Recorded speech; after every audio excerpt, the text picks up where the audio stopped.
Ang susunod na programa ay rated PG. Ito ay nangangailangan ng patnubay at gabay ng magulang para sa mga batang manunood.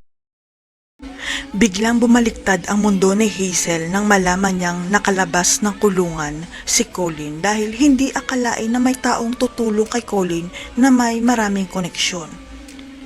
Nagulantang ang lahat lalo na si Velma nang makita nila si Colin na umuwi sa bahay nila. Hindi sila makapaniwala na nakalaya pansamantala si Colin sa tulong ni Noah. Kahit na binasted ni Velma si Noah noon, gagawin pa rin niya ang lahat para matulungan ang mga anak nito dahil parang siya na ang tumayong tatay sa tatlong anak ni Velma. Kaya nang mabalitaan ni Noah na nakulong si Colin dahil kay Hazel, kaagad na tinawagan ni Noah ang abogado niya at mga koneksyon para maaproba ang bail ni Colin. Kaya abot langit ang pasasalamat nila kay Noah dahil ang imposible ay naging posible dahil sa tulong ni Noah at makakasama na nilang muli ang pinakamamahal nilang bunso.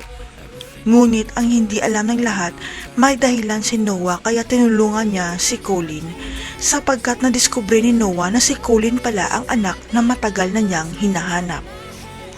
Walang kamalay-malay ang mga anak ni Velma na ampun lang pala si Colin dahil si Colin ay inabandona ng sarili nitong ina kaya kinupkup siya ni Velma at Manuel. Sa paglaya ni Colin, malalantad na ang sikreto ni Noah dahil siya pala ang tunay na ama ni Colin dahil hindi alam ng lahat nagkaroon pala sila ng relasyon noon ni Hazel.